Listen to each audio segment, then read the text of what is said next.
है वह विषय काफी महत्वपूर्ण विषय है कि वर्तमान में हमारी जो समस्याएं है उस समस्याओं को अगर समाधान में हमें बदलना है तो हमें राष्ट्रव्यापी संगठन का निर्माण करना होगा। साथियों, आज वर्तमान में देखा जाए तो आज एनसीआरबी का रिपोर्ट है कि इस देश में प्रति दिवस 38 सुशिक्षित युवा बेरोजगारी की समस्या के कारण आत्महत्या कर रहे हैं। साथियों, 26 जनवरी 1950 के पहले हमारे समाज में शिक्षित, प्रशिक्षित अधिकारी और नेता वर्ग नहीं था, तब हमारा समाज आत्महत्या नहीं करता था। लेकिन आज वर्तमान में जो संविधान निर्माण डॉक्टर बाबा साहेब आंबेडकर ने हमारे लिए किया और इस परिस्थिति में अगर वर्तमान में अगर युवा आत्महत्या कर रहा है, यह काफी हमारे लिए सोचने और समझने की महत्वपूर्ण बात है। ऐसा क्यों हो रहा है? साथियों, मैं ओबीसी कैटेगरी से आता हूं तो मैं आप लोगों को एक बात बताना चाहता हूं। 2016 के पहले मैं बजरंग दल में काम करता था और बजरंग दल में हमें बताया जाता था कि आपके दो शत्रु है। नंबर एक, आपका अगर कोई शत्रु होगा तो वह धार्मिक शत्रु मुसलमान है, और नंबर दो, आपका अगर कोई शत्रु होगा सामाजिक शत्रु तो यह नीले झंडे वाले लोग हैं। ऐसा क्यों है? तो उन लोगों ने हमारे ओबीसी समाज के लोगों में यह प्रचार किया कि डॉक्टर बाबा साहब आंबेडकर ने जो संविधान लिखा हुआ है वो संविधान केवल एससी एसटी के लोगों के लिए, ओबीसी के लिए नहीं है। और जब हम स्कूल में जाते थे तो स्कूल में जाने के बाद में साथियों, हम जब स्कूल में बैठे रहते थे तो हमारे टीचर भी हम ओबीसी के होने के कारण 2 चावल के पैकेट देते थे और एससी के लोगों को 4 चावल के पैकेट देते थे। और यह देने के बाद जब हम घर जाते थे और घर जाने के बाद में अपने माता पिता से कहते थे कि ऐसा क्यों है, उसको 4 पैकेट दिए जाते हैं, हमें 2 पैकेट दिए जाते हैं, तो हमारे माता पिता भी कहते थे कि बाबा साहब आंबेडकर जी ने उनके लिए करके रखा है, तुम्हारे लिए। लेकिन साथियों, बामसेब की इस विचारधारा के कारण जब हमें इस बात का एहसास हुआ कि कोई मां अगर खाना बनाएगी तो पहले अपने बच्चों की सुविधा करती है, व्यवस्था करती है, लेकिन डॉक्टर बाबा साहब आंबेडकर जी ने संविधान लिखते हुए सबसे पहले हम ओबीसी को आर्टिकल 340 दिया, अपने लोगों की परवाह न करते हुए। यह आर्टिकल 340 से आज वर्तमान में हमारे समाज में शिक्षित, सुशिक्षित और अधिकारी वर्ग निर्माण हुआ, और यह वर्ग निर्माण होते हुए देखकर हमारे शत्रुओं ने जो एलपीजी का एक्ट 1991 में लाया, उसके कारण वर्तमान परिस्थिति में एक बड़ी बेरोजगारी की खाई हमारे सामने नजर आ रही है। साथियों, हमारे मां बाप अपने खून पसीने की कमाई अपने बच्चों को लायक बनाने के लिए करते हैं। वह अपने दिन रात एक करके अपने बच्चों को पढ़ाने का काम करते हैं, लायक बनाने का काम करते हैं, लेकिन वर्तमान व्यवस्था में बैठे हुए लोग उनको नालायक बना रहे।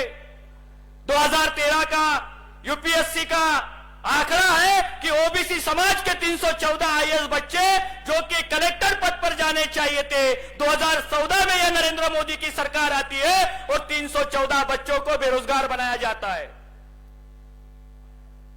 आज आजाद भारत में ओबीसी की समस्या है। आज वर्तमान में इस ओबीसी समाज के लोगों को मैं यह विनती करता हूं, आह्वान करता हूं कि राष्ट्रव्यापी संगठन बनाए बगैर हमारी किसी भी समस्या का समाधान नहीं हो सकता। एक जाति का संगठन हमारी समस्या का समाधान नहीं कर सकता। अगर हमें संगठन बनाना है तो हमारे एससी, एसटी, ओबीसी के लोगों को संगठित कर कर हमारी समस्या का समाधान करना होगा। साथियों, हमारे सामने इतिहास है। दुनिया में जितने भी परिवर्तन हुए, दुनिया में परिवर्तन संगठित लोगों ने किया है, असंगठित लोगों ने नहीं।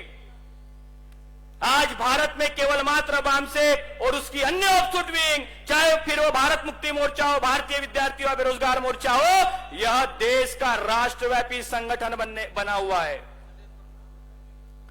साथियों, समाज व्यवस्था पर जिन विचारों का प्रभाव होता है, भविष्य में राज व्यवस्था उन्हीं विचारों की निर्माण होती है। 70 साल कांग्रेस ने राज किया, ओबीसी की जाति न्याय जनगणना का मुद्दा नहीं उठाया, कभी बोला तक नहीं संसद में। लेकिन आज वर्तमान में ऐसी क्या मजबूरी है कि विपक्ष में होने के बाद में राहुल गांधी नाम का पप्पू कहता है कि हम ओबीसी की जाति न्याय जनगणना करेंगे। साथियों, यह हमारे शासक बनने का आसार है। समाज व्यवस्था में हमारे विचारों का प्रभाव पड़ चुका है। भविष्य में हमारी राज व्यवस्था निर्माण होने जा रही है, लेकिन उसकी पूर्व शर्त है राष्ट्रव्यापी जन आंदोलन के प्रवर्तक माननीय वामन मेश्राम साहब कहते हैं कि आज वर्तमान में मुझे कोई भी आंदोलन करने के लिए कोई मेहनत करने की जरूरत नहीं पड़ी। ऐसा क्यों कहते हैं? उन्होंने अपने जिंदगी का समय संगठन बनाने के लिए लगाया।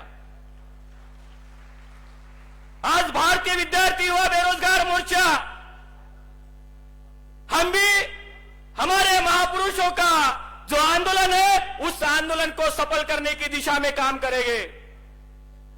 आने वाले समय में जो भारतीय विद्यार्थी युवा बेरोजगार मोर्चा से मदर ऑफ सुट विंग को जो आशा और अपेक्षा है, हम इसको पूरा करने के लिए हम अपनी जान की बाजी तक लगाने के लिए तैयार है, क्योंकि हम यह मान चुके हैं कि दुनिया का कोई भी संगठन हमारा मुक्ति का काम नहीं करेगा। दुनिया में बहुत संगठन है, देश में बहुत संगठन है, सारे संगठन यह डिमांड का आंदोलन चला रहे हैं। वाम से पुरन्य ऑफशूट विंग यह कमांड का आंदोलन चला रहा है। हमारे महापुरुषों ने कमांड का आंदोलन चलाया, तब जाकर हम शासक वर्ग में तब्दील हुए और शासक होने के बाद हमारी कोई समस्या नहीं थी। इसीलिए साथियों, यहां पर आए हुए सभी विद्यार्थी युवा बेरोजगार कार्यकर्ताओं से मैं आह्वान करना चाहता हूं कि कोई भी बड़ा परिवर्तन अगर आप करना चाहते हो तो हमें संगठित शक्ति का निर्माण करना होगा। आज के इस सत्र के उपलक्ष्य पर मुझे बात करने का मौका दिया, उसके लिए मैं सभी का आभार व्यक्त करता हूं। आप लोगों ने भी मुझे ध्यान से सुना, उसके लिए भी आप सभी का आभार व्यक्त करता हूं। पुनः इस नागभूमि में आप सभी लोग आए, इसके लिए आपका अभिनंदन करता हूं। धन्यवाद। जय मूल निवासी, जय भारत। जय मूल निवासी। धन्यवाद विकी जी।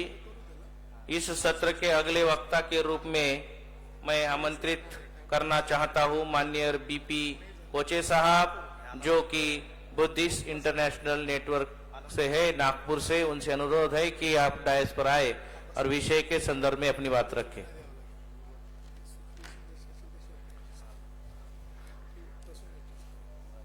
मैं सभी महापुरुषों को नमन करता हूं। मुझे विषय दिया गया है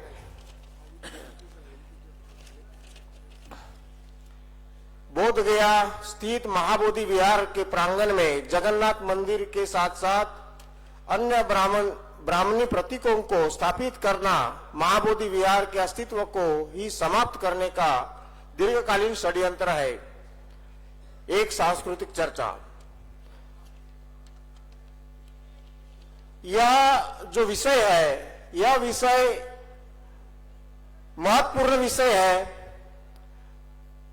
और आपने सुना होगा कि यह देश को हिंदू राष्ट्र घोषित करने की चर्चा है और ये उसी का कारण है। और यह आज से शुरू नहीं हुआ है, यह सालों से चलता आ रहा है।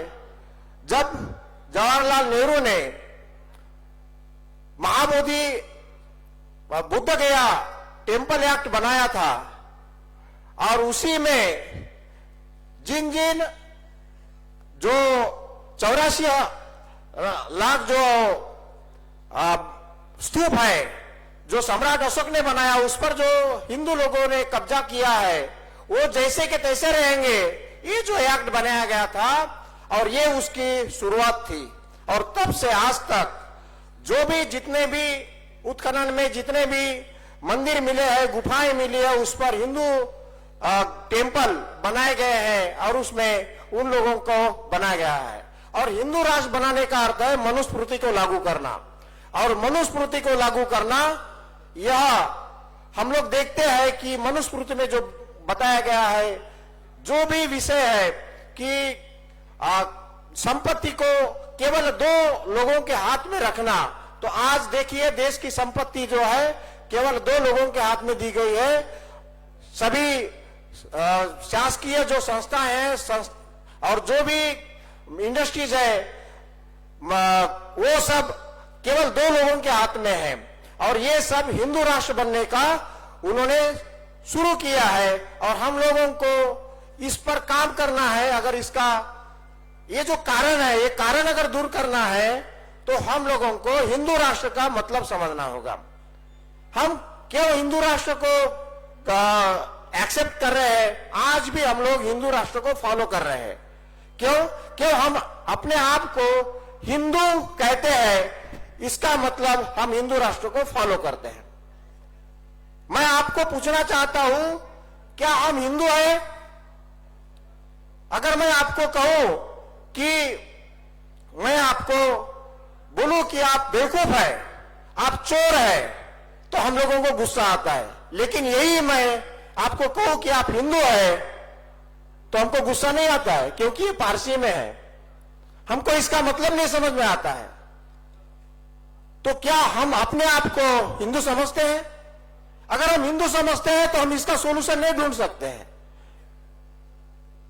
जो बौद्ध गया में जो जगन्नाथ टेम्पल, बौद्ध गया में ही नहीं, सारे भारत में जितने भी स्तूप है, जितने भी विहार है, उस पर हिंदू लोगों ने कब्जा किया है, या हिंदू जो ब्राह्मणी जो है, ब्राह्मणी लोगों ने जो कब्जा किया है, ये ब्राह्मणों ने हम लोगों को दी हुई गाली है, और वो हम लोगों को